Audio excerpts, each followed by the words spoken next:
বাগদাদের খলিফা হারুন, ওনার স্ত্রীর নাম ছিল জুবাইদা, ঠিক কিনা? জুবাইদাকে নিয়ে নদীর ধার দিয়ে হাঁটতেছেন, বালুকময় প্রান্ত। বিকেলে একটু সময় পাইছে তো রাজকার্য শেষে বিবিকে নিয়ে একটু বিনোদন করতেছে। কি ওয়ান বিবিকে সময় দেওয়ার দরকার আছে না? দেখেন ওই এলাকার এক পাগল, যার নাম ছিল বাহালুল পাগল। কি নাম ভাই? বাহালুল পাগল। ওই বালুগুলো এক জায়গায় করে সুন্দর করে ঘর বানাইতেছে। তো হারুনুর রশিদ জিজ্ঞেস করতেছে, এটা কি করো? এটা ঘর বানাইতেছি। এই ঘরে কি তুমি থাকবা? কয় না, বিক্রি করবো। এটা কিনে নিলে কি হবে? কয় এই ঘর যদি কেউ সরল বিশ্বাসে কিনে নেয়, আল্লাহ পাক তাকে জান্নাত দিয়ে দিবে। হারুন রশিদ বলতেছে, আমি বললাম বাদশাহ, বাগদাদের খলিফা। পাগলে কিনা কয়, ছাগলে কিনা খায়। হারুন রশিদ বাদশাহ তা থেকে দেবে সায়? তোর জান্নাত দিয়ে তুই বসে থাক। সরল বিশ্বাসে উনি এটা নিলেন না, চলে গেলেন। পিছনে আসতেছেন ওনার বিবি। মেয়ে মানুষের একটু মন নরমই হয়, আবার কিছু মন গরমও আছে, কথা কয় না? এমন গরম মন হয় 50 বছরের কোরআনের মুফাসসিরকেও ফাঁসি দিতে দ্বিধা করে না। এরকম মহিলা তো বাংলাদেশে আছে নাকি নাই? মহিলা মানুষ জুবাইদা জিজ্ঞেস করছে, বাহালুল কি করো? কয় একটা ঘর বানাইতেছি। এই ঘর দিয়ে কি হবে? বলে এটা যেটা কিনে নিবে তার জন্য আল্লাহ জান্নাত দিয়ে দিবে। মেয়ে মানুষ ব্যাগ থেকে কয় টাকা দিতে হবে? বলে 1 টাকা দিলেই হবে। কয় টাকা? 1 টাকা। 1 টাকা দিয়া একটু লেট হয়েছে তো পেছন ফিরে আবার হারুন বলতে, যাই পাগলের সাথে পাগলামি করতেছো না, চলে আসো, ফিরে আসো। এরকম আমাদের কাছে অনেকেই টাকা পয়সা চায় না ভাই। খবরদার, এই আমলটা জারি রাখবেন। কেউ যদি আপনার কাছে কিছু চায়, যে আপনার কাছে যা চাইবে হাত পাতাবে, আপনার কাছে 1 টাকা থাক, 2 টাকা থাক, 5 টাকার কয়েন থাক, আপনি দিবেন। এই আমলটা কি করতে পারবেন? আমি কোরআন হাতে রেখে বলছি, আমল যারা করবেন আল্লাহ তাদের টাকা পয়সার কোনো কমতি দিবেন না, টাকা পয়সাতে বরকত হবে, যা আছে তা দিয়ে তার চাহিদা পূরণ হবে। এটা কোরআনিক আমল। খালি ওয়াজ শুনে ঝাড়া মুছে উঠে গেলে চলবে না ভাই। কিছু কথা ব্রেনে ঢুকাতে হবে এবং আমলের জিন্দেগি করতে হবে। ইনশাআল্লাহ বলি না কেন? পারবেন এই আমলটা করতে? আমার রাসূলের এটা বিহাব ছিল, এটা তার এক্সেলেন্ট এক্সাম্পল ছিল, উসওয়ায়ে হাসানার ভিতরে এটা ছিল। আমার রাসূল জীবনে তার কাছে কেউ কিছু চেয়ে ফিরে গেছে আমার জানা মতে ইতিহাস নাই। জোরে বলেন আল্লাহু আকবার। তবে হুজুর যদি না থাকতেন তখন হাসি মুখে বলতেন, তুমি আরেক সময় এসো, এখন আমার কাছে নাই। রাসূল বলেছেন, যদি কেউ হাসি মুখে কথা বলে ফকির মিসকিনের সাথে, এটাও একটা দান সৎকার সওয়াব হয়ে যায়। একদিনের ঘটনা, আমার নবীজি হুজরার ভিতরে বসে আছেন, ছোট্ট একটা বাচ্চা এসেছে, ইয়েতিম বাচ্চা। আমার রাসূল ইয়েতিমের মর্যাদা কিন্তু সবচাইতে বেশি বুঝতেন, কথা বলেন না কেন? আল্লাহ রাব্বুল আলামিন বলেন, আলাম ইয়াজিদকা ইয়াতীমান ফাআওয়া। নবী, আমি কি আপনাকে ইয়েতিম অবস্থায় পাই নাই? আবার আপনাকে কি আমি আশ্রয় প্রশ্রয় দেই নাই? সুতরাং আমার নবীজির পিতা জন্মের আগেই বিদায় হয়ে গেছেন, মা মাত্র 6 বছর বয়সে জমিন থেকে বিদায় হয়ে গেছেন। আমার রাসূলের চাইতে বড় ইতিম সন্তান পৃথিবীতে আর কেউ নাই। একজন ইতিম শিশুকে জিজ্ঞেস করা হলো, বাবা তোমার মনে আফসোস নাই? বলেন না। কেন? তখন শিশু বলছে, আমি ইতিম হয়ে কাঁদি না কেন, তোমরা বলতে পারো আমার নবী ইতিম ছিলেন, ইতিম আমিও। আমি এজন্য কাঁদি না যেহেতু আমার রাসূলও ইতিম ছিলেন। জোরে কোন আল্লাহু আকবার। আমার ভাইরা, হুজুর ইতিমের মাথায় হাত দিলেন, বললেন, মাদা তুরিদু মিন্নি, ও ইতিম তুমি আমার কাছে কি চাও? ইতিম বলছে আমার মা পাঠাইছেন আপনার কাছে। কেন? বলে আমাকে একটা জামা দিতে হবে, আজকে ঈদের দিন, আজকে খুশির দিন, সবার শরীরে জামা কাপড় আছে, কিন্তু আমার শরীরে কোনো জামা নাই, কারণ আমার আব্বা নাই, আমি এতিম সন্তান। আমার মা পাঠাইলেন, তোমার মর্যাদা বুঝবেন তিনি, চির এতিম যিনি। আমি এই কারণে আপনার কাছে এসেছি, আমাকে একটা জামা দেন। রাসূল বললেন আমার অতিরিক্ত কোনো জামা এই মুহূর্তে নাই বাবা, যখন আমার জামার সঙ্গতি হবে তখন আমি তোমাকে দিয়ে দেব, পরে আসো তুমি। এতিম চলে গেল মনটা ভার করে। মা বললেন বাবা কি বললো রাসূল? বলে এখন নাই, যখন তার এটা সংগ্রহশালায় আসবে তখন তিনি দিবেন। বলল তুমি এখনই যাও, যে নবীকে বলো ওনার গায়ে যেটা আছে ওইটাই যেন খুলে দেয়। আল্লাহু আকবার।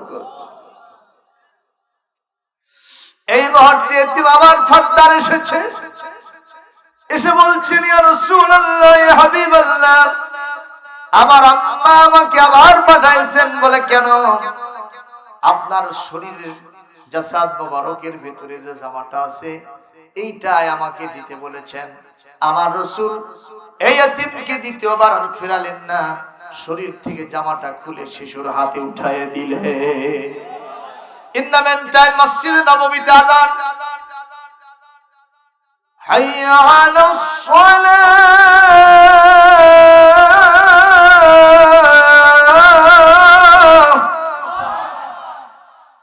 হাইয়া আলাল ফালাহ,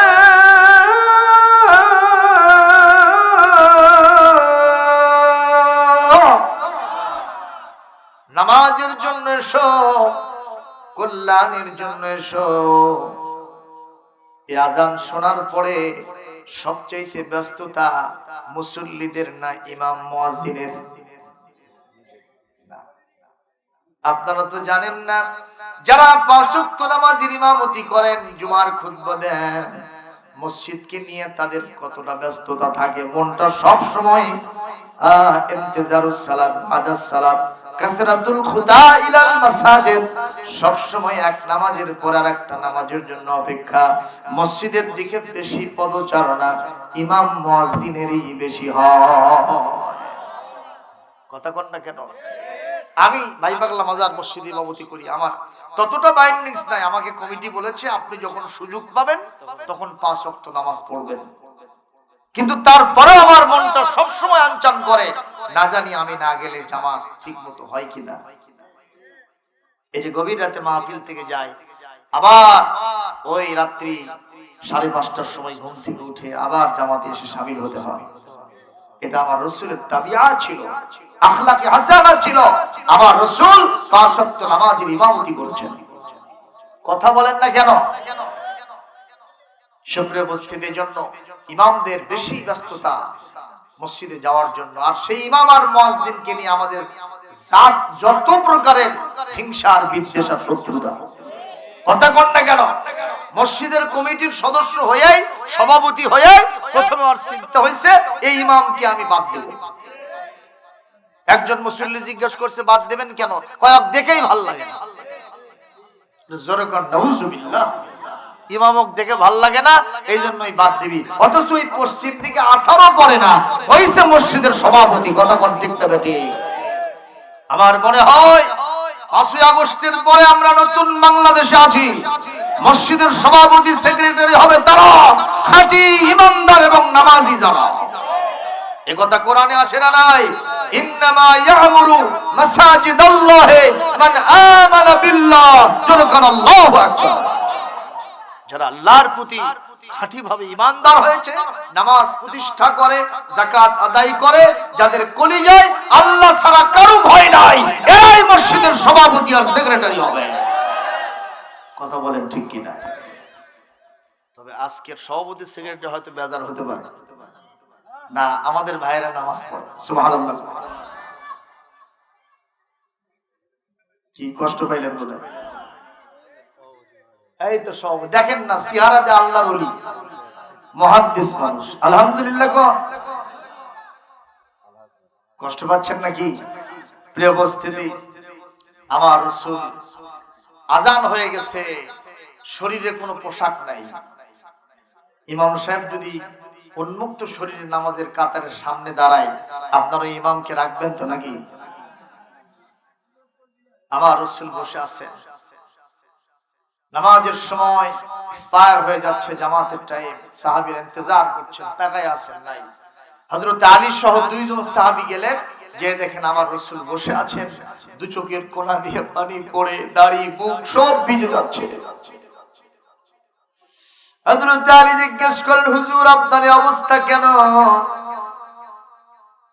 বলে, আমি যে রহমতের নবী, করুণার ছবি, ইয়েতিমকে সন্তুষ্ট করতে গিয়ে আমার এই অবস্থা হয়েছে।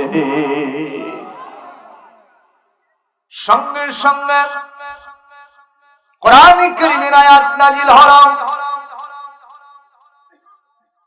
আল্লাহ রাব্বুল আলামিন বলেন, এই পৃথিবীতে যখন তোমরা দান করবা, একেবারে সবকিছু দিয়ে দিও না, আবার তোমাদের হাতগুলোকে একবারে গলার সাথে আটকায় রাখো না। ওয়ালা তাবসুতহা কুল্লাল বাসতি ফাতাকুদা মালুমান মাহসুরা। সূরা বনী ইসরাইল আল্লাহ রাব্বুল আলামিন বলছেন, নবী ওয়ালা তাজআল ইয়াদাকা মাগলুলাতান ইলা উনুকিকা, দান করা থেকে কুণ্ঠিত হবেন না, ঘাড়ের সাথে হাত একবারে বন্ধ করবেন না। কেউ এসে কিছু চাইলো কিছু দেবেন না, এমনটি হবে না। ওয়ালা তাবসুতহা কুল্লাল বাসতি, আবার যখন কেউ কিছু চায় দিতে দিতে সব দিয়ে দিবেন, আপনার নিজের জামাটাও গায়ে থাকবে না। এই নীতি ইসলামের কখনো নয়। আমি আল্লাহ পাক বললাম, অন্তত নামাজ পড়ার জন্য জামাটাও তো থাকতে হবে। এটাই ইসলাম। যেরকম সুবহানাল্লাহ। ভাইরা আমার, আমি এই কথাটা কেন নিয়ে আসলাম? আমার সোনার নবীজি সাল্লাল্লাহু আলাইহি ওয়াসাল্লাম যদি কেউ কিছু তার থেকে চাইতো, উনি তাকে কখনো না দিয়ে ভ্রুকুঞ্চিত করেন নাই, চোখ ফোটা করে তাকান নাই। না দিতে পারলেও অন্তত পক্ষে হাসি মুখে কথা বলেছেন। সুবহানাল্লাহ। জোরে বল। কষ্ট হচ্ছে আপনাদের? এই মুহূর্তে মেয়ে মানুষ একটা টাকা দিয়ে চলে গেছে, মনে আছে ঘটনা? মনে আছে? চলে গেছে। রাতের বেলায় স্বামী স্ত্রী, ওয়াইফ এন্ড হাজবেন্ড মাস্টার রুমের ভিতরে, তারা রাতের বেলায় শুয়ে আছেন বেডের ভিতরে। হঠাৎ করে স্বপ্ন দেখছেন, বাদশা হারুনুর রশিদ, খলিফা হারুনুর রশিদ স্বপ্ন দেখছেন যে কিয়ামত কায়েম হয়ে গেছে। আর কিয়ামত যখন কায়েম হয়, তখন মানুষের ভিতরে নাবিশ্বাস চলে যায়। ঠিক না ঠিক? ইয়াউমা ইয়াফিরুল মারউ মিন আখিহি ওয়া উম্মিহি ওয়া আবিহি ওয়া সাহিবাতিহি ওয়া বানিহি লিকুল্লি ইমরিন মিনহুম ইয়াউমাইযিন শানুন ইউগনিহি। জোরে আল্লাহু আকবার। কিয়ামতের দিন মানুষ যার যার মতো ভাগতে থাকবে, কেউ কাউকে আত্মীয়তার পরিচয় দেবে। হারুন রশিদ তাকায় দেখতেছেন, কোন কোন মানুষের এখনো বিচার ফায়সালা শেষ হয় নাই, আবার কারো কারো বিচার সালিশ শেষ হয়েছে। কেউ কেউ জাহান্নামের দিকে ভাগতেছে, আবার কেউ কেউ জান্নাতের দিকে ফেরেশতাদের কাতারে কাতার মিলিয়া স্লোগানের মাধ্যমে জান্নাতের দিকে চলে যাচ্ছে। হারুন তাকায় দেখেন, এখনো তার বিচার শেষ হয় নাই, জান্নাতের কোনো ফয়সালা আসে নাই। তাকায় দেখতেছেন তার বিবি জুবাইদা জান্নাতীদের কাতারে। সিফাল্লাযীনা তাকাউ রাব্বাহুম ইলাল জান্নাতি যুমারা হাত্তা ইযা জাউহা ওয়া ফুতিহাত আবওয়াবুহা وقال لهم خزنتها سلام عليكم طبتم فادخلوها خالدين।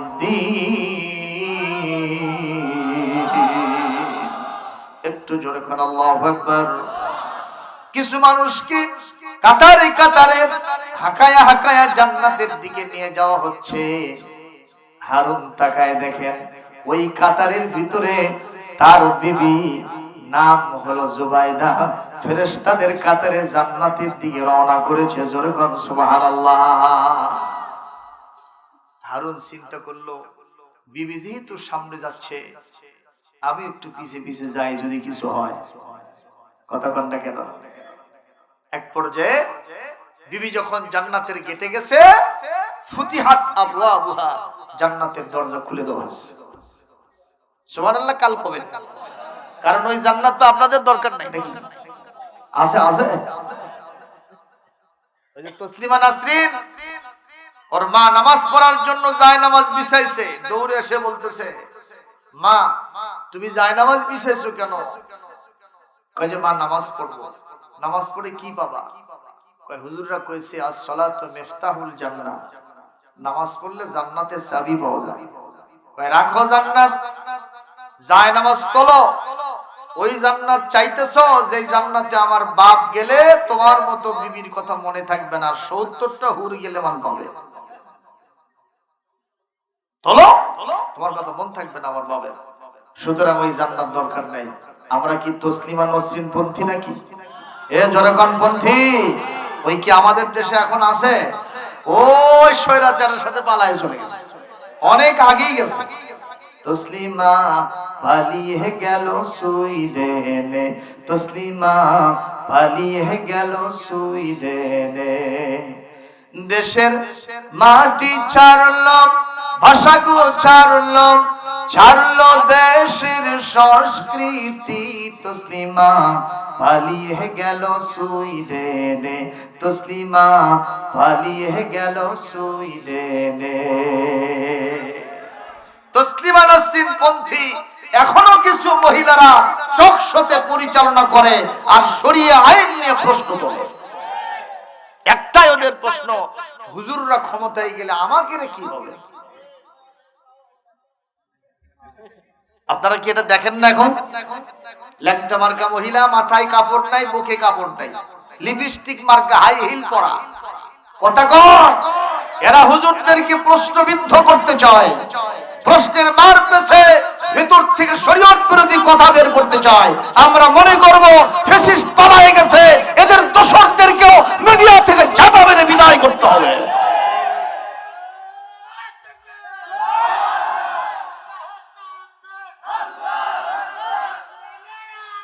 সংসদে যানো, সংসদে যানো। কথা বলতে হবে, ঠিক না ঠিক? মুসলমান, তুমি মুসলমানের বাচ্চা হইলে তোমার হেজাব নিয়ে এত চিন্তা কেন? কেন বোরখা নিয়ে এত চিন্তা? মুসলমানরা ক্ষমতায় গেলে, হুজুররা পাওয়ারে গেলে ইসলাম যা বলেছে তাই হবে, না পারলে মুসাম্মাদ বাদ দিয়ে শ্রীমতী লেন। শয়তানি করার সুযোগ দেওয়া যাবে না। সোজা সাপটা কথা, ঠিক কিনা বলেন? আপনারা কি সব ফ্যাসিস্টদের পক্ষে না আলেমদের পক্ষে? কোরআনের পক্ষে যারা আছেন দুহাত তুলে আল্লাহকে দেখান মুসলমান। এখন স্বামী বেচারা মারছে দৌড়, যে দেখে যে বিবি ঢুকেই গেছে, এখন পুলিশের দরজা এরকম নক মারতেছে।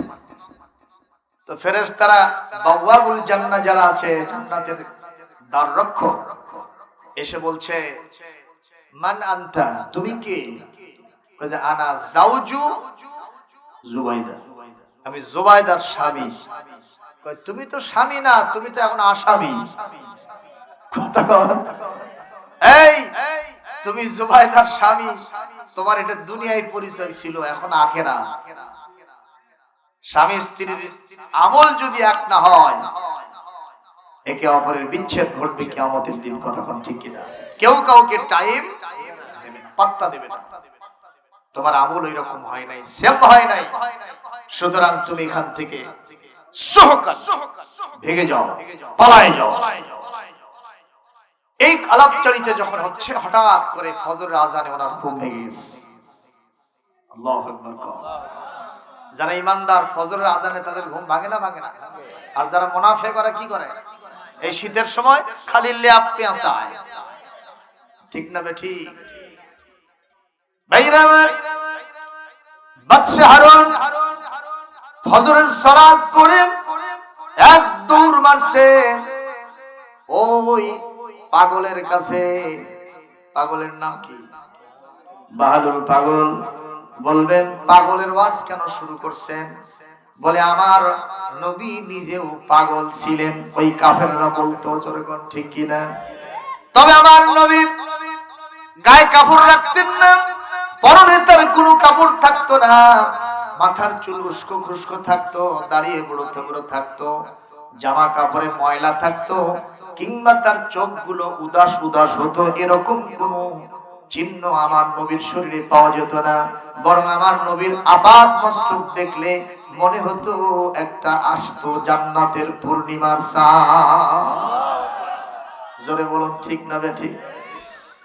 وقالوا يا أيها الذي نزل عليه الذكر إنك لمجنون।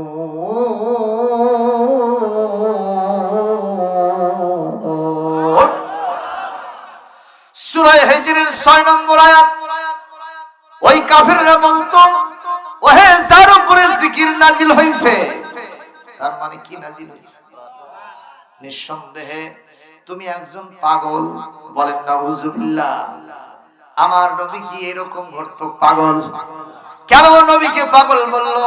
একটাই কারণ, ওই প্রচলিত সমাজ ব্যবস্থা, যে সকল অশ্লীলতা বেহায়াপনা সমাজ গৃহীত কাজের সাথে জড়িত ছিল, আমার নবী একটার সাথেও সম্পর্ক রাখতেন না। নবী আলাদা ধারা, আমার আল্লাহর আদর্শ, জান্নাতি আদর্শ প্রচার করতেন। এই জন্য ওরা বলল, যেহেতু আমাদের সাথে সংস্রব রাখে না, একটা আলাদা জাত, এটা একটা পাগল ছাড়া কিছুই নয়। আজকের বাংলাদেশের কথাও বলি, যদি আপনি রাসূলের সুন্নাহ মেনে আপনার বিবাহ শাদীটা সম্পূর্ণ করেন, এই সমাজ আত্মীয় স্বজন আপনাকেও পাগল বলবে। বিশ্বাস না হয় মেয়েটার বিয়ের ব্যবস্থা করেন শরঈ কায়দা, সুন্নাত তরিকায়, এই সমাজ আপনাকে পাগল বলতে পারবে। বিয়ের সময় করবেন কি? মেয়েদের জন্য আলাদা খাবার ব্যবস্থা, ছেলের জন্য আলাদা খাবার ব্যবস্থা, আবার কার্ডে লিখে দিবেন কেউ কোনো প্রেজেন্টেশন আনবেন না। সবচেয়ে বড় কথা, আমি আমার মেয়েকে, আমার পুত্রবধূকে কোনো পুরুষ মানুষের দৃষ্টিতে নেব না, দেখতে দেব না। এটা যদি বলা হয় বাবা, তাহলে সবচাইতে বেশি মন খারাপ করবে দুলা ভাই। কথা কয় না? একটা শালা বারে শালার বউয়ের সাথে একটু আলাম কালাম গর্ব, সেই সুযোগও দিল না রে। কি এরকম অবস্থা আছে না নাই? কম। এই সমাজ আপনাকে পাগল বলবে। যতই হোক না কেন, তারপরে কি আমরা সুন্নতকে জলাঞ্জলি দিব? বলেন জলাঞ্জলি দিব? সুন্নত নয় শুধু দাওয়াতের মেহমান, সুন্নত নয় শুধু খাওয়া শেষে মধুপান, আরো কিছু সুন্নত আছে তুমি জানো কি? জানলেও জীবনে কখনো তা মানো কি? সুন্নত নয় শুধু মেসরাতে যাওয়া, আর সুন্নত হলো পাথরের আঘাত খাওয়া। সুন্নত নয় শুধু আতর সুরমা মাখা, আর সুন্নত হলো রাষ্ট্রনায়ক হওয়া। মোহাব্বতে তার খালিদ ওমর আলী, মোহাব্বতে তার খালিদ ওমর আলী, আবু বকরের মতো পাশে থাকো কি? সুন্নত নয় শুধু দাওয়াতের মেহমান, সুন্নত নয় শুধু খাওয়া শেষে মধুপান, আরো কিছু সুন্নত আছে তুমি জানো কি? জানলেও জীবনে কখনো তা মানো কি? একটা মারহাবা দেওয়া যায় না? আরো জোরে হয় না? আরো একটু জোরে হয় না রে? মমতাজ ম্যাডাম তো চলে গেছে, আরো যেগুলো আছে ওরা যদি এসে প্যান প্যানানি সুর দিয়া তুমি কাছে কিংবা দূরে চোখের ইজারা লম, এই যুবকরা করছে হুজুর পালো উঠিয়ে রে। এগুলো বললে দেখা যায় 500,000-এর কর করা নোট নর্তকীর পায়ের নিচে পড়ে। যুবকরা খালি কয় যে ওয়ান মোর, আরেকটা হোক, কথা কয় না। এরকম চান্দা লাগবে না, খেয়াল লাগবে না, সারা রাত লিওর নেবে মাথার উপরে আর হা করে থাকবে, মশা যাবে আর আসবে, কেউ হবে না। ঠিক না ঠিক? আর আমি সুন্নতের গান গাইছি, একটা জোরে মারহাবাও পাই না রে। একটু জোরে সরে বলেন মারহাবা, আরো জোরে বলেন মারহাবা। এই তাফসীরটা কেমন লাগছে আপনাদের? একটু টাটা মারা যায় না এরকম করে দেখি, মারেন তো, মারেন তো দেখি। যার যার হাত আছে একটু মারেন, এরকম হাতছানি মারেন, হাতছানি মারেন। আলহামদুলিল্লাহ। এবার থামেন। এবার হারুন রশিদ চলে গেছে কোথায়? ওই নদীর ধারে। যায় দেখে বাহালুল পাগল এখনো বসে আছে। বাহালুল, এই যে নাও 1 টাকা। বাহালুল বলতেছে কি আপনি?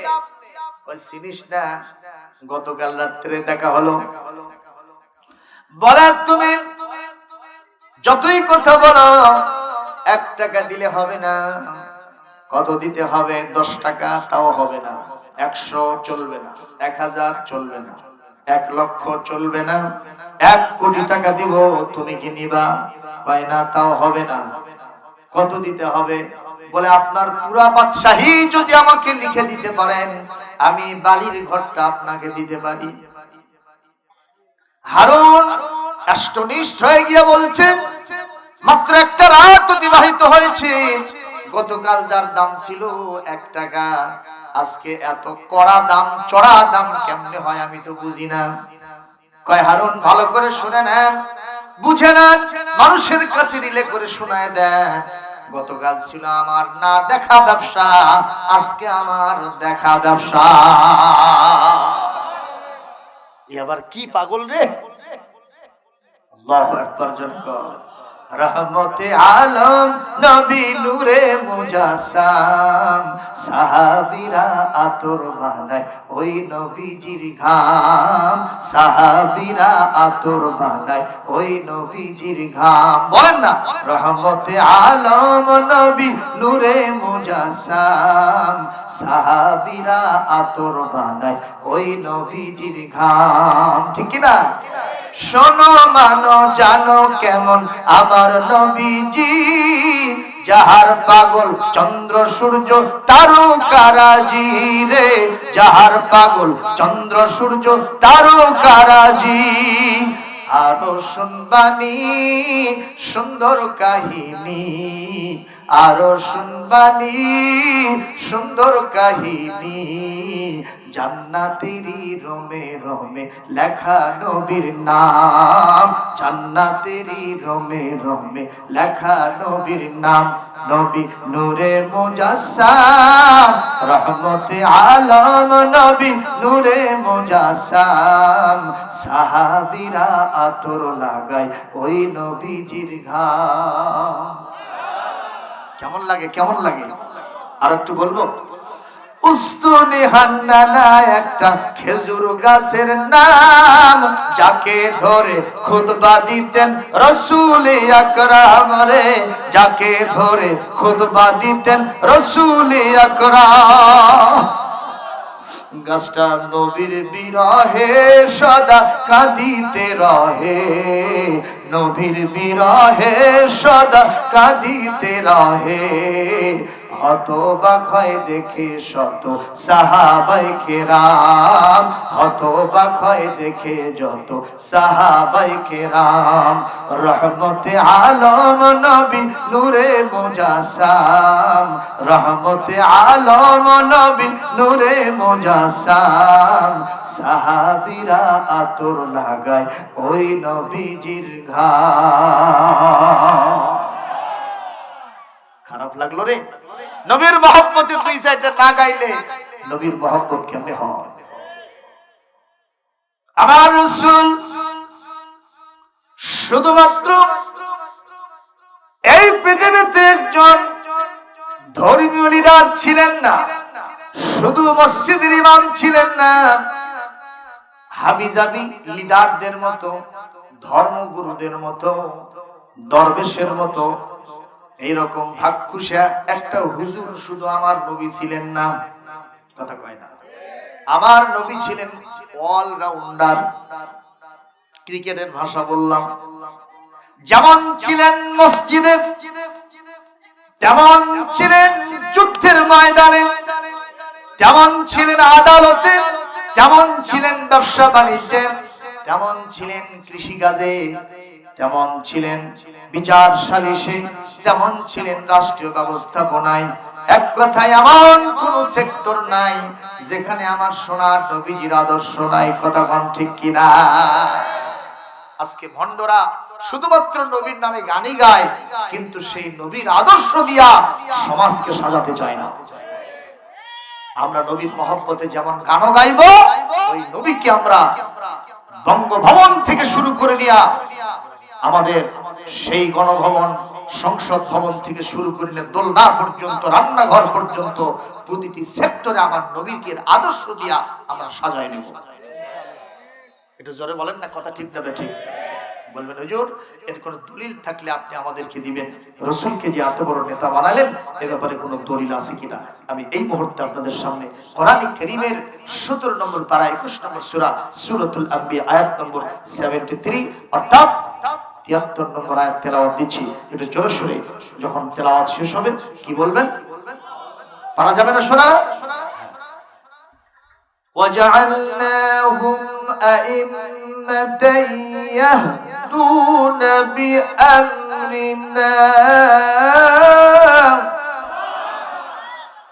وَأَوْحَيْنَا إِلَيْهِمْ فِعْلَ الْخَيْرَاتِ وَإِقَامَ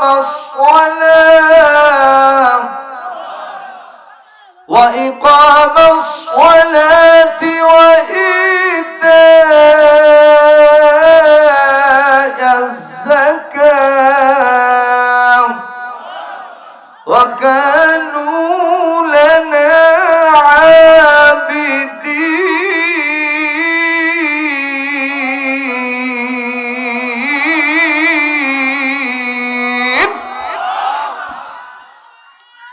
আল্লাহ রাব্বুল আলামিন বলেন, নবী আপনি জেনে রাখুন, মানুষের কাছে শোনায় দেন, পৃথিবীতে যত পয়গম্বর ছিলেন আমি আল্লাহ সবাইকে জননেতা বানাইছিলাম। সুবহানাল্লাহ যখন আর যখন জননেতা বানাইছি, জমিনের ভিতরে তারা 4টা কাজ করেছে আমার দেওয়া নির্দেশনা মোতাবেক। এটা ব্যক্তিগত কোনো সংবিধান তৈরি করে মস্তিষ্ক প্রসূত চিন্তা চেতনা দিয়ে তারা প্রোগ্রাম থ্রো করে নাই। আমি আল্লাহ যা নির্দেশনা দিয়েছি সেইটা দিয়ে জমিনে যারা 4টা কাজ বাস্তবায়ন করেছে, একটু জোরে বলেন মারহাবা। 1 নম্বর কাজ ছিল ইয়াহদুনা বিআমরিনা, মানুষকে আমার নির্দেশনা মোতাবেক জান্নাতের রাস্তায় পরিচালিত করেছে। একটু জোরে বলেন সুবহানাল্লাহ। আজকে প্রশ্ন উঠছে, কয় হুজুররা জান্নাতের টিকিট বেচতেছে, এরকম কথা মিডিয়াতে শোনা যাচ্ছে কিনা? আমি কোরআন হাতে রেখে বলছি, আমরা জান্নাতের টিকিট বেচি না, শুধু জান্নাতের রাস্তা দেখাই।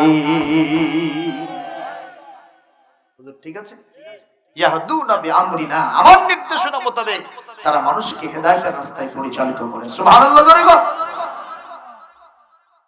2 নম্বর আওহাইনা ইলাইহিম ফি'লাল খায়রাত, পৃথিবীর সব নবীদেরকে আমি ওহী করেছিলাম, নির্দেশনা দিয়েছিলাম, তোমরা সোশ্যাল ওয়েলফেয়ার, সামাজিক কল্যাণমূলক যত কাজ আছে সবগুলো কাজ তোমরা আঞ্জাম দিবা। আল্লাহ পাক এই পৃথিবীর নবীদেরকে জননেতা বানিয়েছিলেন, তারা 4 দফা কাজ করেছেন। কয় দফা? এক নম্বর, যারা যত প্রোগ্রাম ফলো করেছেন সব নির্দেশনা দিয়েছেন কে? 2 নম্বর, যাবতীয় ভালো কাজ, ফেলাল খয়রাত বলতে যাবতীয় সোশ্যাল ওয়েলফেয়ার ওয়ার্কস যেগুলি আছে, সমাজ কল্যাণমূলক কাজ, এগুলি নবীরা আঞ্জাম দিতেন। জোরে বলেন সুবহানাল্লাহ। এরপরে 3 নম্বর, ইকামাস সালাহ, নবীরা সব করছে কিন্তু নামাজ পড়েনি, তাই তো? নবীরা শুধু নামাজ পড়েন নাই, নামাজ কায়েম করেছে। সুবহানাল্লাহ বলেন। নামাজ পড়া এক জিনিস, কায়েম করা আরেক জিনিস। কায়েমের অনেকগুলি অর্থ আছে, তার ভিতরে একটা হলো খুশু খুজু, শরীয়তের যে সমস্ত আহকাম আরকান আছে এগুলি সুসম্পন্ন করে রাসূল যেভাবে সাল্লু কামা রাআইতুমুনি উসাল্লি, আমাকে যেভাবে নামাজ পড়তে দেখো তোমরা সেইভাবে নামাজ পড়ো, এটা হলো নামাজের ইকামত। সুবহানাল্লাহ। আর 2 নম্বর হলো একেবারে জাতীয় সংসদ থেকে নামাজের বিল পাস করা। কথা কন না কেন? এরকম আইন পাস করলে নামাজ কায়েম হবে না হবে না? নামাজের বিল চালু হবে না হবে না? বলবেন তার কোনো দলিল আছে? হ্যাঁ আছে। সূরা হজ্জের 41 নম্বর আয়াত আল্লাহ পাক বলেন, الذين إن مكناهم في الأرض أقاموا الصلاة।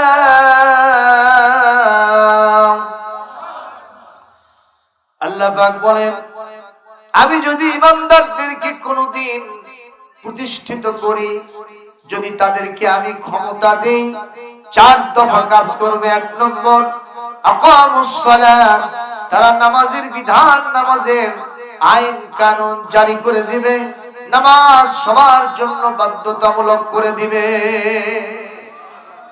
1 ওয়াক্ত নামাজ যদি কাজা করে, ইমাম আবু হানিফা রাহমাতুল্লাহ আলাইহি বলেছেন, হেলাই খেলাই যদি কেউ নামাজ কাজা করে আর এটা সাক্ষী প্রমাণ হয়ে যায়, মিনিমাম 6 মাস জেল দেওয়া হবে।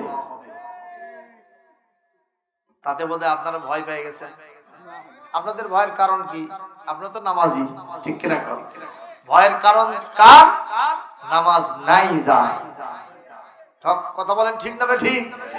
এমন কিছু আছে মুসলমান অথচ জীবনে মসজিদমুখী হয় না, আসারও পড়ে না, ঠিক না ঠিক? ইভেন ওর গরু যায়া মসজিদের ভিতরে ঢুকছে, দড়ি খুলে যায় মসজিদের মধ্যে ঢুকছে। ইমাম মুয়াজ্জিন যে গরু এমন ভাবে ধরছে যেহেতু লাদিয়া সানে শেষ করে দিয়েছে, বুঝছেন? ইমাম সাহেব খেপে বারুদ, ওই লোক গরু খুঁজতে খুঁজতে মসজিদের গেটের কাছে আসছে। ভাই গরু কার? বলে আমার। তা আপনার গরু মসজিদের ভিতরে ঢুকছে, আপনি মানুষ না শয়তান? কয় হুজুর মন খারাপ করেন না, গরু বোঝে না তাই ঢুকছে, আমার কোনদিন দেখছেন? কি শয়তান চিন্তা করো, গরু বোঝে না তাই মসজিদের ভিতরে ঢুকছে, ও বোঝে জন্য মসজিদে জীবনও যায় না। এই জাতীয় মুসল্লি বাংলাদেশে আছে না নাই? সুতরাং এই জাতীয় মুসল্লিদের জন্যই ভয়ের কারণ, আমাদের জন্য কোনো চিন্তার কারণ নাই। তবে যদি 6 মাস জেল হয়, গোয়েন্দা বাহিনী যদি খুঁজতে থাকে বেনামাজি কারা, আসামি হবে তারা। অবশ্যই কেউ আর বেনামাজি থাকবে না, অন্তত পক্ষে জেলের ভয়তে হলেও বিনা ওযুতেও কাম সারিতে পারে। বলবেন হুজুর বিনা ওযুতে কাম সারলেও নামাজ কি হবে? এটা আল্লাহর ভয় হলো না, জেলের ভয়তে হলো। আরে মিয়া 1 বছর 2 বছর এভাবে, 1 বছর লাগবে না, 1 মাস 2 মাস এভাবে হতে হতে 5-6 মাস, 1 বছর যাইতে না যাইতে এই লোকটার ভিতরে নামাজের এত আকর্ষণ হবে, ওরে রিমান্ডে নিয়ে পিটালেও নামাজ ছাড়বে না। তাহলে দরকার আছে না নাই? নবীরা নামাজ কায়েম করেছেন।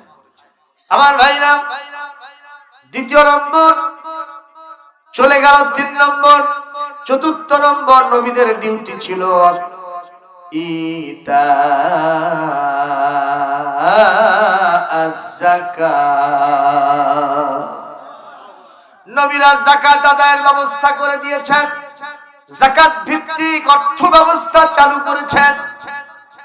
আর যাকাত ভিত্তিক অর্থ ব্যবস্থা যখন কোথাও চালু হয়ে যাবে, ওদেশের মানুষ দারিদ্র সীমার নিচে বাস করবে না, ওদের হাতে এত টাকা পয়সা রাষ্ট্রীয় কোষাগারে জমা হবে, নিজের দেশের দারিদ্র্য বিমোচন করার পরে অতিরিক্ত অর্থ সমূহ প্রয়োজনে অন্য দেশে দারিদ্র্য বিমোচন করার জন্য পাঠায় দেওয়া হবে।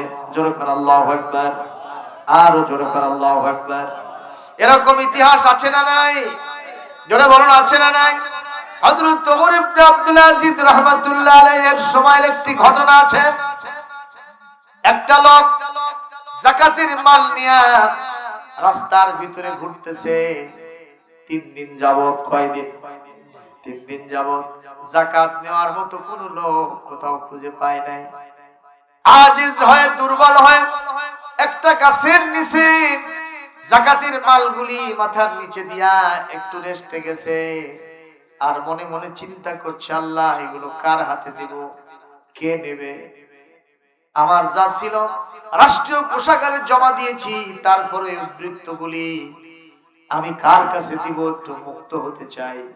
ইন দ্য মেন টাইম দেখা যায় আরেকজন লোক জীর্ণ শীর্ণ কাপড় চোপড় পরা, একেবারে ময়লা আবর্জনা, উস্কো খুস্কো শরীর নিয়ে, মাথার চুল নিয়ে একটা এত বড় পোটলা নিয়ে তার দিকে আসতেছে।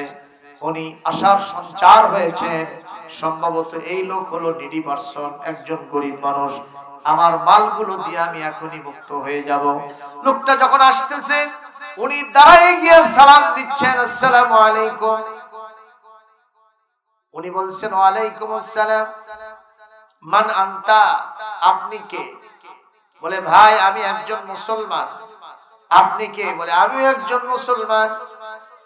ভাইরে, আপনাকে পাওয়ার পরে আমি খুশি হয়ে গেছি। কেন? কই যে যাকাতের মালগুলো নিয়ে আমি 3 দিন যাবত ঘুরতেছি, কাউকে দেওয়ার মতো লোক পাই না।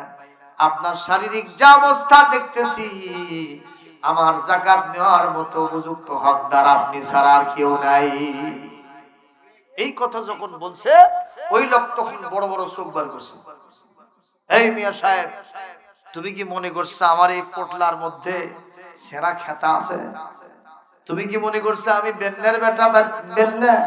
আমি কি হারিসান্ডালের বেটা? মিয়া, তোমার ওখানে আর কত টাকা আছে, ওর ডবল টাকা আমার পোটলার ভিতরে আছে। তুমি ঘুরেছো 3 দিন, আর আমি 7 দিন যাবত ঘুরতেছি, যাকাত দেওয়ার মতো একটা লোক খুঁজে পাই নাই। একটু জোরে বলেন সুবহানাল্লাহ। সুতরাং মুসলমান, যাকাত ভিত্তিক অর্থ ব্যবস্থা যদি চালু হয়ে যায়, এই দেশে দারিদ্র সীমার নিচে মানুষ বাস করবে না, সবাই স্বাবলম্বী হয়ে যাবে। এরকম একটা সমাজ এই দেশে আসুক, আমরা তা চাই কিনা? একটু হাত তোলেন, কারা কারা চাই? মুসলমান চাই কারা কারা? আল্লাহ পাক তৌফিক দান করুন, বলি আমিন। আমার ভাইরা, এই কারণে আমার রাসূল সোশ্যাল ওয়েলফেয়ার ওয়ার্কস করেছেন, সমাজ কল্যাণমূলক কাজ করেছেন। নবীরা শুধু নামাজ পড়ান নাই, ওনারা বিচার সালিশও করে দিয়েছেন। যারা মজলুম মানুষ, অধিকার বঞ্চিত মানুষ, তাদের অধিকার তারা আদায় করে দিয়েছেন। মারহাবা। আমার রাসূলের জামানায় ইরাজ গোত্র থেকে এক লোক উট বিক্রি করার জন্য মদিনার বাজারে এসেছে। কথা কি শুনতেছেন? মদিনার বাজারে ইরাজ গোত্র থেকে এক লোক উট বিক্রি করতে আসছে। যখন উট বিক্রি করতে আসছে, এই ঘটনাটা কেউ বলেছেন মদিনায়, আবার কেউ বলেছেন মক্কায়। মক্কার ঘটনা যদি এরকম হয়, মক্কায় তিনি উট বিক্রি করতে এসেছেন, উটের দড়ি ধরে উনি দাঁড়ায় আছেন, ক্রেতা সাধারণ সব ঘুরতেছে উট কেনার জন্য। ওনার উট সবাই পছন্দ করে, কিন্তু উনি কাঙ্ক্ষিত দাম না পাওয়ার কারণে উটটা বিক্রি করেন না। কিছুক্ষণ পর দেখা গেল আবু জেহেল সালাসামুন্ডা নিয়া উটের মালিকের কাছে এসে হাজির। এক দেখাতে আবু জেহেলের পছন্দ। লোকেরা বলতেছে, স্যার এই উটের দিকে তাকায় আছেন, ঘটনা কি? এটা আমার পছন্দ, এটাই যথেষ্ট। কিসের টাকা পয়সা? নেতা পছন্দ করছে, এটাই সই। জোরে কর নাউজুবিল্লাহ। এরকম অবস্থা গোটা পৃথিবীতে এক সময় ছিল কিনা? এ জনগণ ছিল কিনা? ঢাকা ভার্সিটিতে একটা হলে ওই হল শাখার সভাপতি 22 লক্ষ টাকা বাকি নাস্তা করছে, খাওয়া দাওয়া করছে। কত লক্ষ টাকা? 22 লক্ষ। টাকা চাইতে গেলে পিঠা সাইজ করে ওখান থেকে উঠায় দেয়। বলেন নাউজুবিল্লাহ। এরকম অবস্থা আছে না নাই? টাকা চাইলে কয় চিনিস না মিয়া, আমি সরকারি লোক, ঠিক না? এগুলো সাইজ হবে একদিন, কিয়ামত কায়েম হবে যেদিন, কবরে যাবে যেদিন, ঠিক কিনা বলে? অবস্থা চূড়ান্ত হয়ে যাবে সেদিন। প্রিয় উপস্থিতি, আবু জেহেল বলছে উটটা আমি নেব। কত টাকা? বলে এত টাকা দিতে হবে। ঠিক আছে, আমি তো নগদে নেই না, আমি বাকি দিয়ে, তবে তোমাকে ফাঁকি দেব না, সময় মতো দিয়ে দেবো। এদের কথার কোনো মূল্য আছে? মানুষের পাশার যা মূল্য আছে, ওদের মুখের তা মূল্য নেই। উটের দড়ি ধরে চেলাচা মুন্ডা নিয়ে সামনের দিকে চলছে। আবু জেহেল যাচ্ছে, এই লোকটা কাঁদতে কাঁদতে টাকার জন্য হন্য হইয়া তাদের পিছনে দৌড়াচ্ছে, কিন্তু টাকা দেওয়ার কোনো ক্ষমতা নাই। এক পর্যায়ে লোকটাকে ওখান থেকে ভেঙে দিল, উটটা নিয়ে চলে গেল। লোকটা খালি রাস্তাঘাটে কাঁদবে, অনেক টাকার আশায় ইরাজগুপ্ত থেকে মক্কার বাজারে উট বেচতে আসলাম, আরে আর আমি টাকাও পেলাম না। যখন এভাবে মাথা ঠুকাচ্ছিল, কিছু লোকের সাথে দেখা, তারা আবার এক জায়গায় বসে আড্ডা দিচ্ছিল। এই তোমার কি সমস্যা? বলে এই মক্কার সবচেয়ে বড় লিডার, নাম নাকি তার আবু জেহেল, আমার উটটা নিয়েছে কিন্তু টাকা দেয় নাই। আমার রাসূল তখন দারে আরকামে বসে মানুষকে কোরআন কারীমের দাওয়াত ও তাবলীগ করছেন, তাকরীর পেশ করছেন, কোরআন থেকে তাফসীর করছেন। সূরা সুবহানাল্লাহ। এই সালাসা মুন্ডারা এরা আবার ক্রিটিসাইজ করে বলল, তুমি যদি ওই আবু জেহেলের থেকে টাকা আদায় করতে চাও, তাহলে দেখো ওই যে ওখানে একটা টুঙ্কু মৌলবী বসে আছে। কি মৌলবী? আমাদের দেশে এরকম কথা কয় না, কয় না? তুই মৌলবী হ্যাঁ সিয়ের মিনত দাঁড়া বেড়াচ্ছ। হ্যাঁ, আমি কিন্তু 11 সালে একবার দাঁড়াছিলাম। আপনারা জানেন কিনা আমি তা জানি না, এই ভাই জানে। লোকেরা কয় যে মৌলবী মানুষ মসজিদে নামাজ পড়ায়, তাই আবার এটি চিনি গমের লোভ লাগছে, পিঠা ভাই পাগলা তারে দে তো। এরকম কিছু লোক সমালোচনা করেছিল। কথা ঠিক না ঠিক? আল্লাহ নিজে বললেন আমার নবীরা চিনি গম বেটেছে, অভাবী মানুষের অভাব দূর করেছে, বিচার সালিশ করেছে, মাজলুম মানবতার পাশে দাঁড়িয়ে গেছে। সুবহানাল্লাহ। নেতার মতো নেতা যখন পাই না কোথাও খুঁজে, কাঁদি শুধু কাঁদি হায়রে এই দুটি চোখ বুজে।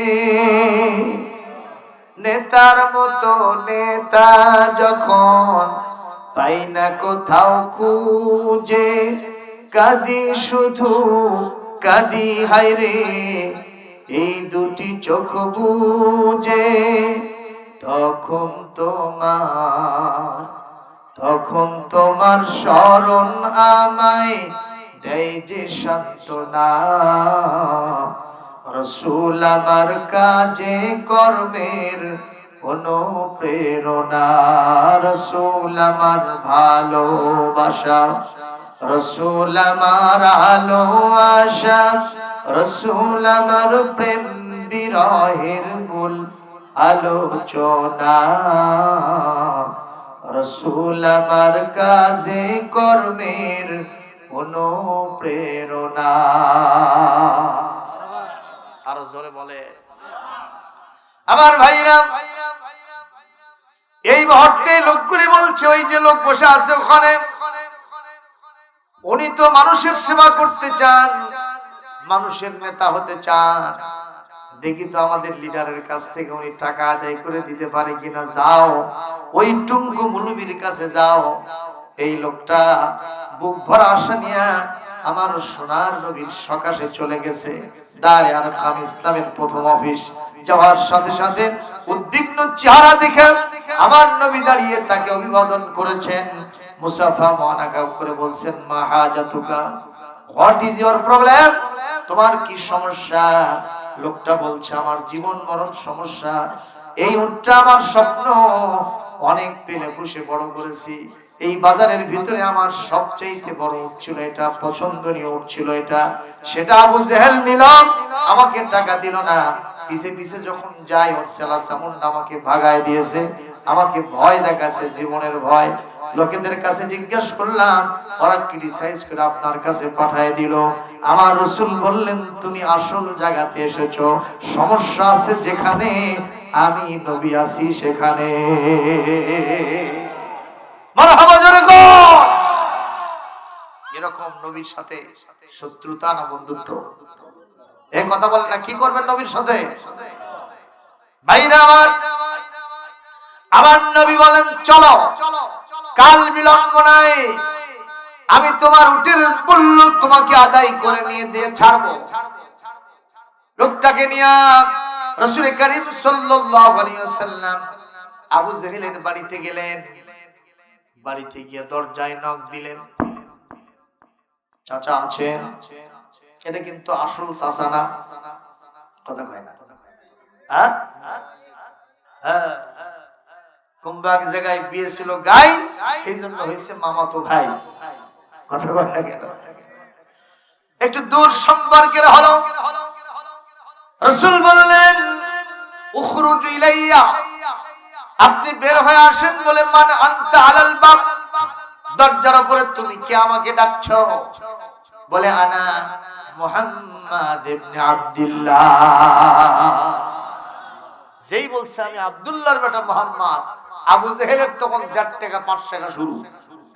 কারণ নবী যখন তার সামনাসামনি হয়, ওর কলিজার ভিতরে তখন ভয় ঢুকে যায়। কারণ ওই যে মুসা আলাইহিস সালাম যখন ফেরাউনকে দাওয়াত দিতে গিয়েছিল, তখন ফেরাউন বলছিল, ক্বালা ফিরআউন যারুনি আক্তুল মুসা। ফেরাউন বলছিল, তোমরা আমাকে ছেড়ে দাও, আমি মুসাকে হত্যা করব। অথচ তাফসীরে লিখছে, ওই মুহূর্তে আবু জেহেল কি বলে, ওই ফেরাউনকে কেউ ধরে বসে নাই, কেউ যে তাকে আটকে রাখছে এমনটি না। তাহলে কেন বললো যে আমাকে ছেড়ে দাও, মুসাকে হত্যা করব? তাফসীরে লিখেছে, ওর কলিজার ভিতরে হযরত মুসাকে দেখে ভয় ঢুকে গেছে। সুবহানাল্লাহ ধরে গো। আল্লাহর ওলিদের একটা নুরানি চেহারা থাকে, ওই চেহারা দেখে জালেমরা ভয় পায়। একটু জোরে কথা বলতে হবে মা, বলেন, কথা বলেন ঠিক কিনা? আল্লাহর ওলিদের এই নুরানি চেহারা যিনি দান করেন, তিনি কে? আরে এই নুরানি চেহারার মানুষগুলিকে কিভাবে নিয়ে গিয়ে দড়িতে ঝুলাইল রে। যেই দিন আল্লামা নিজামীর ফাঁসি হয়, সেই রাত্রিতে যে আমি কত কাঁদা কেঁদেছি। গোটা বিশ্বের 500 আলেমের ভিতরে সিরিয়াল লিজার নম্বর হলো 46 নম্বর। আল্লাহু আকবার। সারাটা জীবন যিনি ইসলামের জয়গান গেয়েছে, পরিবারের খবর রাখতে পারেন নাই, ছেলে মেয়ের খবর রাখতে পারেন নাই। কত মার খেয়েছেন ঢাকা ভার্সিটিতে 91 সালে গিয়া। সেই মানুষটা সারাটা জীবন ইসলাম কায়েমের জন্য স্বপ্ন দেখলেন। কি সুন্দর সুন্নতি দাড়ি, কি সুন্দর টুপিয়া, সুন্নতি জামা। এই মানুষটাকে কিভাবে নিয়ে গিয়া দড়ির সাথে ঝুলাইয়া শেষ করে দিল। আমি সেই দিন আল্লাহর কাছে বলেছিলাম, আল্লাহ অবশ্যই আপনার পক্ষ থেকে একটা অ্যাকশন হতেই হবে। কারণ আলেমদের গায়ে হাত দেওয়া মানে 12,500 ভোল্টের তারে হাত দেওয়া। 12,500 ভোল্টের তারে যদি কেউ হাত দেয়, ওর জীবন কি থাকে? নিঃসন্দেহে ওটাই তার সলিল সমাধি, এটাই তার ধ্বংসের নমুনা। আলেমদের, আল্লাহর ওলিদের সাথে যারা শত্রুতা করে, তাদেরকে যারা অন্যায় ভাবে ফাঁসিতে ঝুলায়, আজ হোক কাল হোক, বাংলার জমিনে গোটা বিশ্বে অবশ্যই তার শাস্তি হবেই হবে। আল্লাহ দেখাছে কিনা? দেখাছে কিনা? তাই বলে কি তারা মারা গেছেন? ওনারা কি মারা গেছেন? আল্লাহ বলছেন, ওয়ালা তাহসাবান্নাল্লাযীনা কুতিলু ফি সাবিলিল্লাহি আমওয়াতা বাল আহয়াউন ইনদা রাব্বিহিম ইউরযাকুন।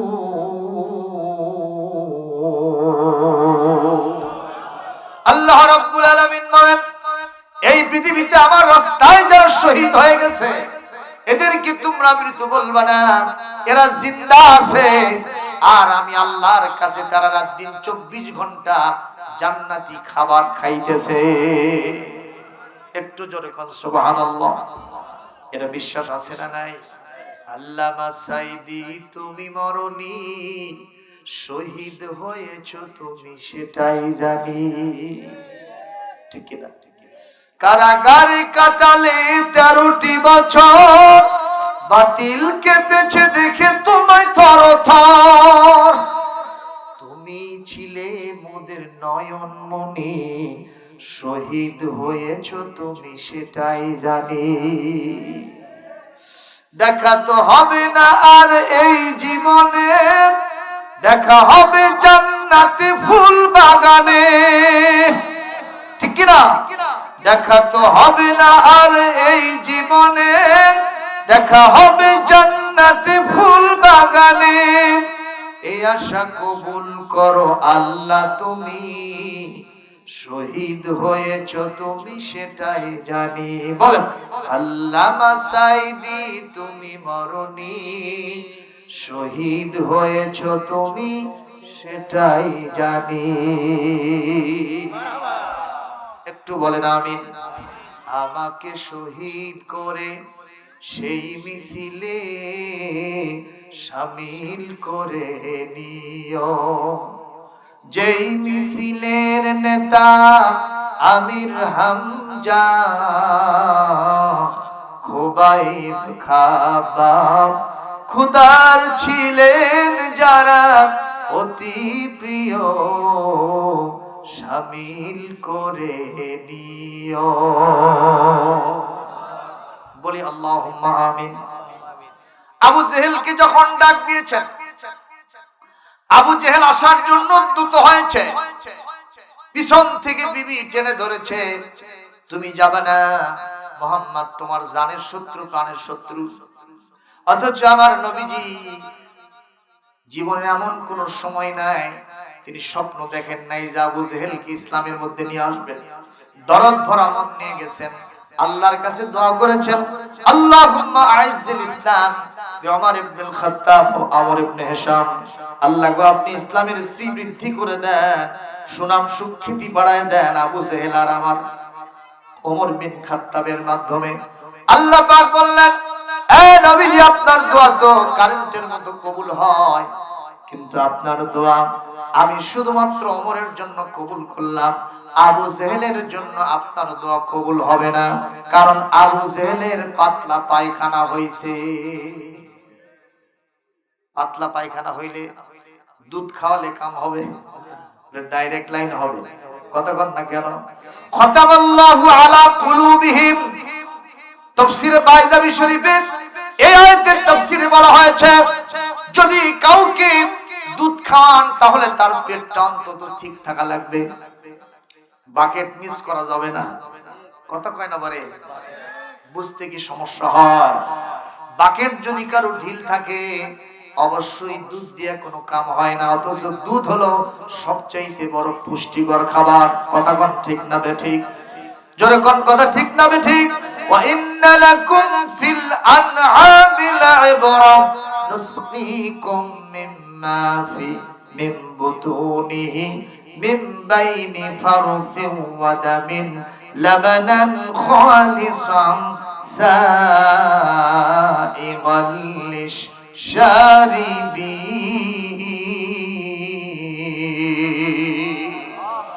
আল্লাহ পাক বলছেন দুধের চাইতে পুষ্টিকর খাবার আর কিছুই নাই। আমাদের বগুড়ার মিষ্টি দই, খিরসা আরো যা যা তৈরি হয়, আপনি এশিয়ার যায় দেখেন মিষ্টির কোনো হিসাব নেই, এক একটা এক এক জাতের। এক জায়গায় লেখা আছে জামাই খাই ল্যাংচা, কথা পাই না আছে না? এই ধরনের মিষ্টান্ন দ্রব্য অন্য জেলায় পাওয়া যায় না, আমার বগুড়ায় পাওয়া যায়, আলহামদুলিল্লাহ। কষ্ট হচ্ছে বোধহয়। আবু জেহেল আসতে চায়, বিবি আসতে দেয় না। মুহাম্মদ তোমার জানের শত্রু যেও না, বলে না দেখো মুহাম্মদ ডাকতেছে, নিঃসন্দেহে যদি মুহাম্মাদের ডাকে আমি সাড়া না দেই আমার কোনো ক্ষতি হতে পারে। কি হুজুর চিন্তা করে, এক পর্যায়ে বিবির ডাককে, বিবির পিছুটানকে উপেক্ষা করে আবু জেহেল দরজা খুলে দিয়েছে। দরজা খুলে দিয়ে বলছে, বাবা কি চাও? যে পিছনে লোকটা যে দাঁড়ায় আছে ওটাকে দেখেই ওর অবস্থা খারাপ। বাবা কি চাও? বলে এই লোক চেনেন? কাহা চিনি তো। কে এই লোক? বলে ওনার থেকে আমি উট কিনছি, টাকা দিছেন? কয় বাবা দিচ্ছি। কি কয়? দিচ্ছি। কোনো অবজেকশন নেই, সঙ্গে সঙ্গে বলছে আমি টাকা এখনই দিচ্ছি। সেলাসা উল্টারা বলতেছে আমাকে নেতা তো এত সকালই রাজি হয় না, ঘটনা কি এত তাড়াতাড়ি নাজিল হলো কিংবা রাজি হলো, এটা বুঝতে পারলাম না বিষয়টা কি। যাই হোক, সঙ্গে সঙ্গে ভেতর থেকে টাকা নিয়ে এসে খস করে গুনে দিয়ে দিয়েছে। লোকটা খুশিতে বাকবাক হয়ে বাড়ির দিকে চলে গেছে।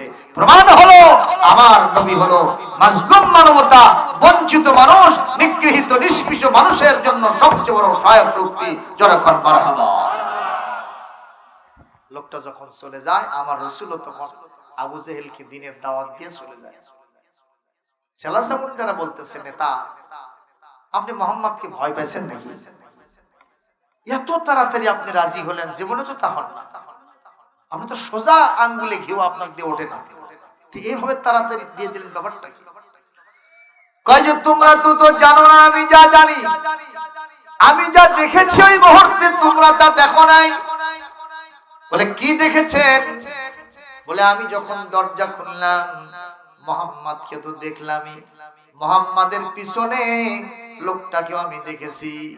মোহাম্মদ যখন অর্থের জন্য আমার কাছে দাবি করেছে, আমার মন চাচ্ছিল আমি অস্বীকার করব, কিন্তু তাকায় দেখলাম মোহাম্মদের দুই পাশে এত বিশাল আকৃতির দুইটা ষাঁড় আমার দিকে তাক হয়ে আছে, বড় বড় চোখ বার করে আছে। আমি যদি অস্বীকার করতাম ওই মুহূর্তে আমাকে খেয়ে টুকরা টুকরা করে আমাকে জমিন থেকে নেস্তেনাবুদ করে ফেলতো। আমি চিন্তা করলাম নিঃসন্দেহে এখান থেকে আমার সরে যাওয়া উচিত হবে না। জান যদি বাঁচাতে চাই এই মুহূর্তে আমাকে টাকা দিতেই হবে। আমি সেই কারণে বাসার ভিতর থেকে নিয়ে এসে দ্রুত টাকা পরিশোধ করে দিয়েছি। একটু জোরে কোন সুবহানাল্লাহ। সুতরাং মুসলমান, আমাদের নবীর নেতৃত্ব ভালো না খারাপ? জোরে বলুন, ভালো না খারাপ? এই পৃথিবীতে আল্লাহ রাব্বুল আলামিন আমার সোনার নবীজির আদর্শকে অনুসরণ করার জন্য বারবার কোরআনে কারীমের ভিতরে ইরশাদ করেছেন। আল্লাহ পাক বলেন, মা আতাকুমুর রাসূলু ফাখুযুহু ওয়া মা নাহাকুম আনহু ফান্তাহু। আমার নবী তোমাদেরকে যা দিয়েছেন তোমরা সেগুলি গ্রহণ করো, আর নবী যেখান থেকে নিষেধ করেছেন এগুলি ছেড়ে দাও। দুনিয়া আখিরাতে তোমরা সফল হতে পারবা। জোরে বলি আল্লাহুম্মা আমিন। আল্লাহ পাক বলেন, তোমাদের উপরে যা নাজিল হয়েছে তোমরা সেইটার অনুসরণ করো। আমাদের উপরে কি নাজিল হয়েছে একটু জোরে বলেন। এই কোরআন আমাদেরকে মেনে চলতে হবে, নির্দেশকার। এইটা বাদ দিয়া কোন দাদা হুজুর বাবা হুজুরের কথা শোনো না, কোন মুরব্বীর কথা শোনো না। কোরআনের ভিতরে যা আছে সেটা মেনে চলো। কিন্তু আমি আল্লাহ দেখছি কোরআন তার জায়গা মতো পড়ে আছে। দাদা হুজুর বাবা হুজুর মুরব্বী কি করলো তোমরা সেটা নিয়ে ব্যস্ত হয়ে গেলা। কথা কয় না বাবা? ঠিক না বে ঠিক কর। এই যে ভণ্ডরা জিকির করতেছে, পানির তলে আগুন জ্বলে, পানির তলে আগুন জ্বলে, ঝড় বাতাসে নেভে না, আমার বাবার মুরিদ হলে নামাজ রোজা লাগে না। আর তাহিরি হুজুর বলতেছে, মুর্শিদ মুর্শিদ কইরা আমার ঘুম আসে না নয়নে। এ আছে না নাই কোন? আল্লাহ বলছে, ওয়ালা তাত্তাবিউ মিন দুনিহি আউলিয়া, কোরআন বাদ দিয়ে অন্য কাউকে মানো না। আর আমরা বলতেছি মুর্শিদই আসল। কথা কয় না রে বাবা? আমি ডুব দিয়েছি প্রেম দরিয়ায় তোমারই সন্ধানে, পাইব বলে ঘুরির খাজা তোমারি কদমে, তুমি বাবা গোলাপেরি ফুল, তুমি বাবা নূরের পুতুল। একটু জোরে কন, আরো জোরে, জোর হলো না। এরা হলো ভণ্ড, দিতে হবে দণ্ড, মারতে হবে ডান্ডা, করে দিতে হবে ঠান্ডা। কথা বলেন ঠিক না বেঠি? কি কাওয়ালি তোরা শুরু করছো, আর তাদেরও ভক্তর কোনো হিসাব নাই ভাই। জোরে কন ঠিক না বেঠি? সুতরাং এই কোরআন হলো সংবিধান। বলেন আলহামদুলিল্লাহ। আল কোরআনের পথ, এই পথই আসল পথ। কবি মতিউর রহমান মল্লিক মরহুম মকফুর বাংলাদেশ ইসলামী সংস্কৃতির কি তিনি পুরোধা, তিনি ফাউন্ডার। আল্লাহু আকবার। এই মানুষটা অসুস্থ হলো, ওই ফ্যাসিস্টদের সময়ে ওনাকে চিকিৎসা করার জন্য দেশের বাইরে নিয়ে যাওয়ার জন্য ডাক্তার মহোদয়গণ সাজেস্ট করেছিলেন। তখন ফ্যাসিস্ট সরকার বলেছিল একে কখনো বাইরে যাইতে দেওয়া হবে না, এ হলো জঙ্গিবাদের দোসর। জঙ্গিবাদের দোসর কখনো এই ধরনের সঙ্গীত বানাতে পারে না। ওনার একটা বই আছে যার ভিতরে লেখা আছে যত গান গেয়েছি আজকে ওই সমস্ত নন কালচার অপসংস্কৃতির আদলে ইসলামী সংস্কৃতি বাংলাদেশে চালু হয়েছে আল্লামা মরহুম মতিউর রহমান মল্লিকের বদৌলতে। জোরে জোরে কোন মারহাবা। কষ্ট হচ্ছে আপনাদের ভাইয়া? কে তুমি? তুমি থাকো, আমি যাই।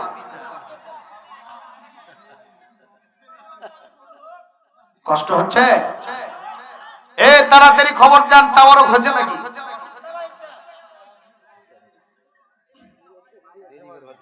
আমার ভাইরা, মুসলমান ভাইরা আমার, খুব নজর করে কথা শোনেন।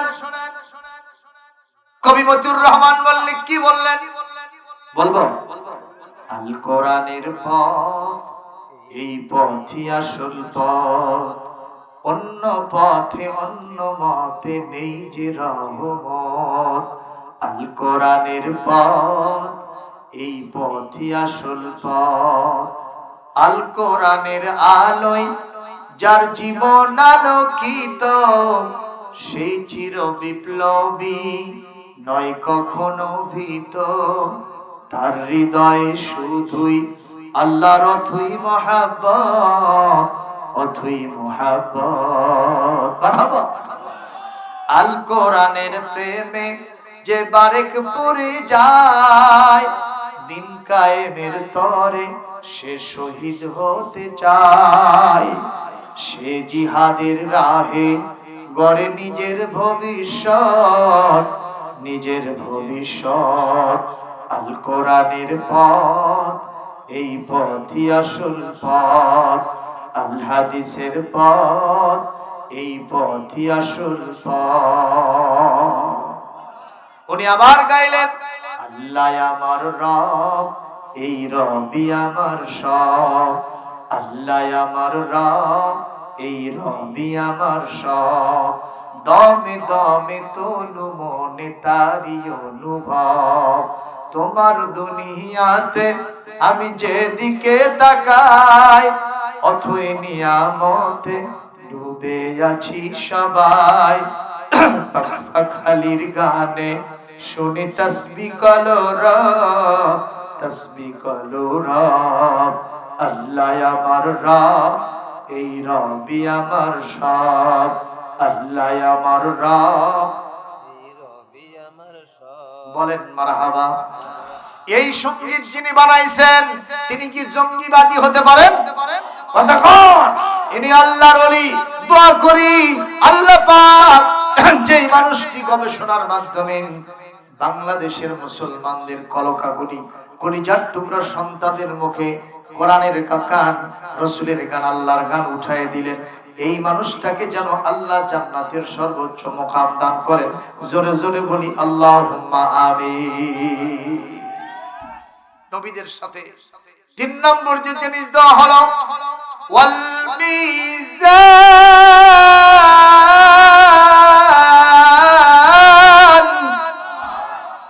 নবীদের সাথে দেওয়া হলো দাড়ি পাল্লা। জোরে কোন কি পাল্লা? আরো জোরে, জোরে হলো না? সবাই বলেন। এ বাবা কোরআনে আছে রে বাংলা। সূরা হাদীদের 25 নম্বর আয়াত। এই যে এখানে যে হুজুরগুলো আছে, মিজান মানে কি? এবার যেখানে সেখানে ভোট দেব না ভাই, এবার যেখানে সেখানে ভোট দেব না ভাই, ভোট দেব ভাই সেইখানেতে আল্লাহ খুশি হয়, যেথায় রাসূল রাজি হয়। যেখানে সেখানে ভোট দেব না ভাই, এবার যেখানে সেখানে ভোট দেব না ভাই। কথা কয় না, কথা কয় না। ওয়ামা উমিরু ইল্লা লিয়া'বুদুল্লাহা মুখলিসিনা লাহুদ্দীন।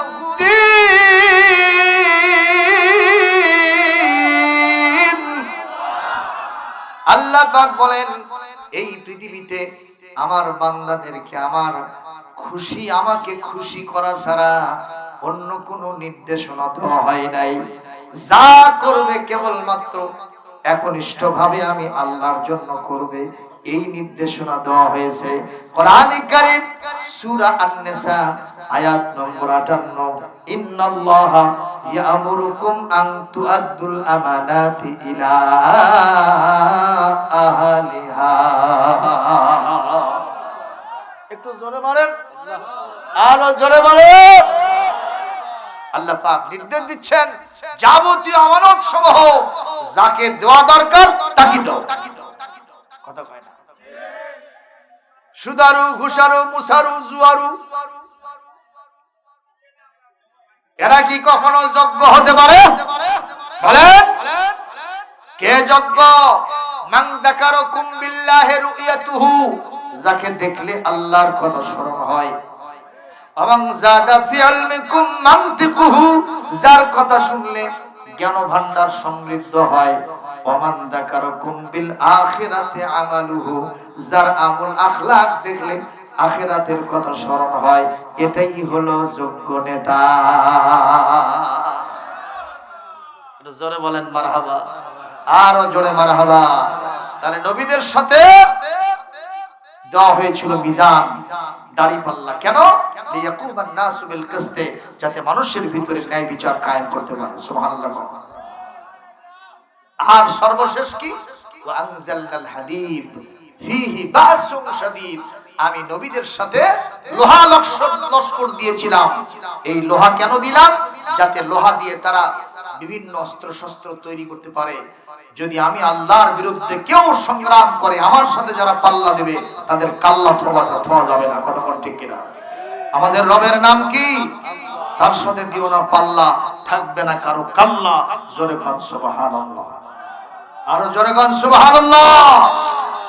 যারা সন্ত্রাসীগিরি করবে, বদমাইশি করবে, লুচ্চামি গুন্ডামি করবে, এদেরকে যেন ডান্ডা মেরে ঠান্ডা করা যায়, এজন্য আমি লোহা পাঠিয়ে দিয়েছি। বলেন মারহাবা। আলহামদুলিল্লাহ, আমি আমার আলোচনাও শেষ করতে পেরেছি। একটা হাদিস বলেছিলাম, রাসূল বলেছেন, তোমরা ততক্ষণ পর্যন্ত ইমানদার হতে পারবে না, খাঁটি ইমানদার, যতক্ষণ পর্যন্ত আমি রাসূলকে সবকিছুর চাইতে বেশি ভালো না বাসতে পারবো। আমরা কি রাসূলকে ভালোবাসি? তাহলে আগামী কাল থেকে কে বলে হ হ হ হ মানে কি র র? ইনশাআল্লাহ কোন? আগামী কাল থেকে নামাজ কাজা করা যাবে না। এই জায়গাতে সমস্যা।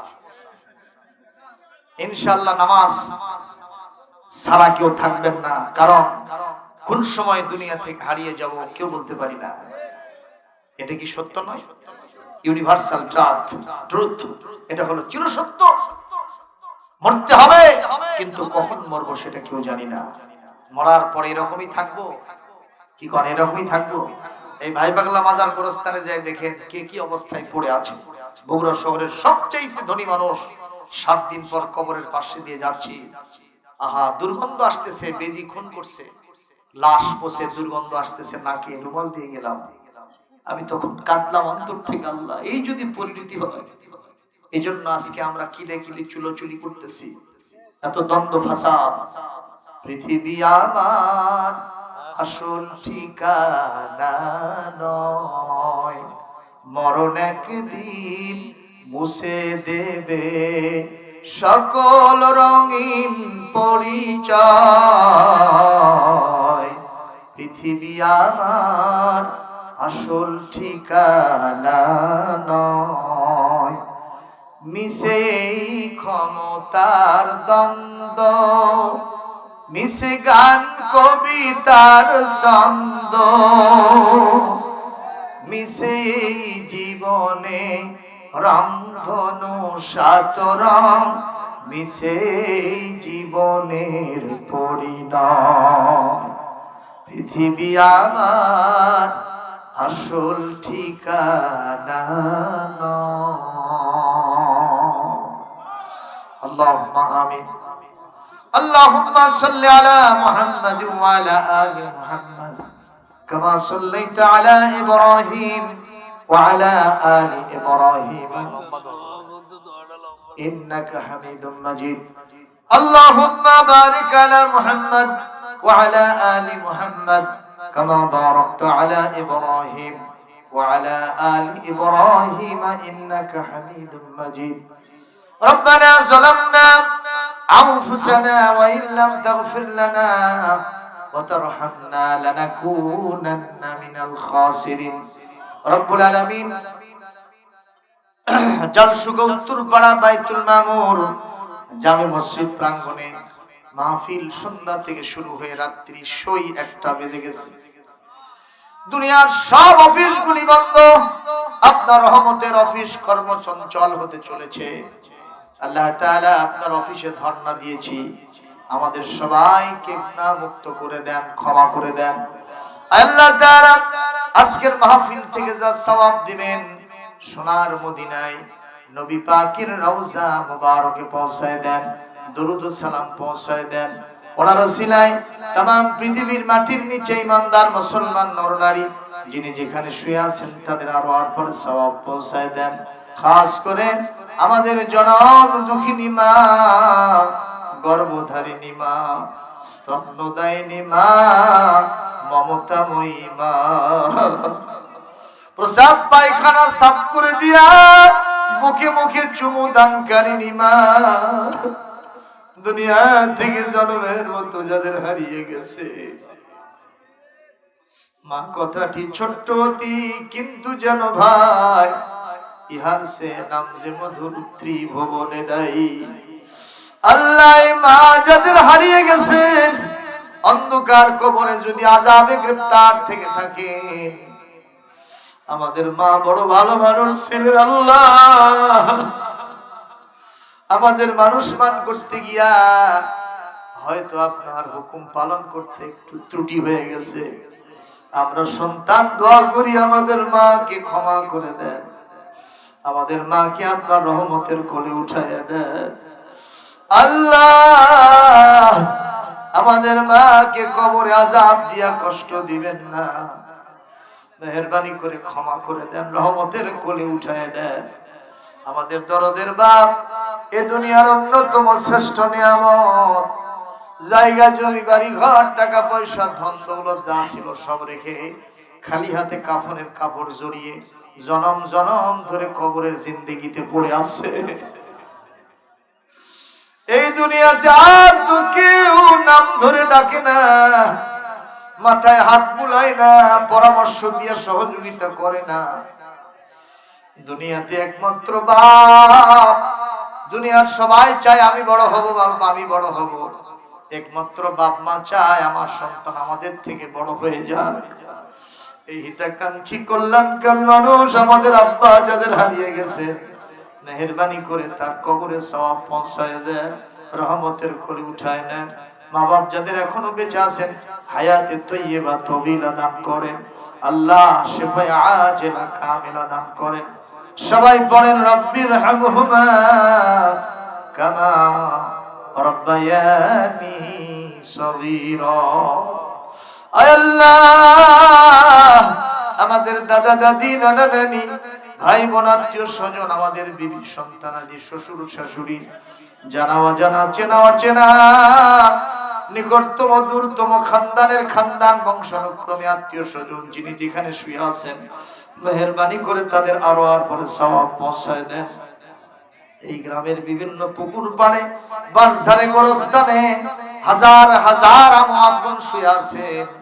এই মাহফিলটা তাদের সবার জন্য নাজাতের ওসিলা বানায় দেয়। আজকের সওয়াব তাদের আরো আর পরে পৌঁছায় দেয়।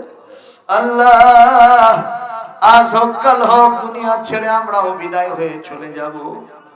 গত পরশুদিন গাইবান্ধার মহিমাগঞ্জে এক বক্তা সাহেব ওয়াজ করতে করতে মারা গেছে। মাওলানা, আল্লাহ, জীবনের ঝুঁকি নিয়া ওয়াজের ময়দানে 3 ঘন্টা যাবত কথা বলতে হয়, 2 ঘন্টা কথা বলতে হয়।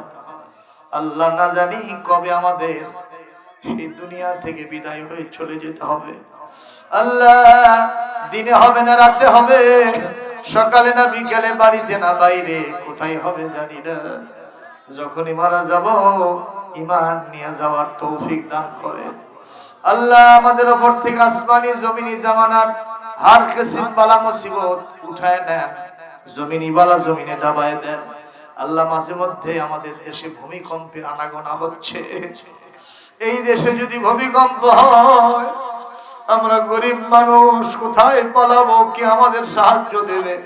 পার্শ্ববর্তী দেশ আমাদের সাথে শত্রুতা করে। আল্লাহ গো, এই দেশবাসীকে আপনার রহমতের চাদর দ্বারা ঢেকে রাখে। আসমানি গজব দিয়েন না, জমিনি গজব দিয়ে আমাদের ধ্বংস করে দিয়েন না। বরং আমরা চাই যে কোরআন এত সুন্দর, এই কোরআনের নিজাম, আইন, শাসন, বিধান কি জিনিস একটাবার চরম চক্ষে দেখার তৌফিক আমাদেরকে দান করে। আল্লাহ, কোরআনের জন্য যারা জান দিয়েছেন শহীদ হিসেবে কবুল করে নেন। আমাদের মা বোনেরা পর্দায় হাত তুলেছেন, মা বোনদের জীবনের গুনাহ খাতা মাফ করেন। নিঃসন্তানীকে সন্তান দেন, স্বামীর সংসারকে সুখময় আনন্দময় করে দেন। কন্যা দায়গ্রস্ত পিতা মাতার কন্যাকে সৎ পাত্রে দান করার তৌফিক দান করেন। আল্লাহ, সভাপতি, সেক্রেটারি, কেশিয়ার, সদস্য মণ্ডলী সবাইকে কবুল করেন। মাহফিলের 2 জন সহসভাপতি আমার পাশে বসা, আল্লাহ দয়া করে তাদের উপর রহমত দিয়ে মালামাল করে দেন। আজকে কাউকে খালি হাতে ফেরত দিবেন না। اللهم لا تردنا خائبين، اللهم لا تردنا خائبين. ربنا تقبل منا إنك أنت السميع العليم وتب علينا إنك أنت التواب الرحيم. سبحان ربك رب العزة عما يصفون وسلام على المرسلين والحمد لله رب العالمين. واجعل آخر كلامنا عند الموت لا إله إلا الله محمد رسول الله.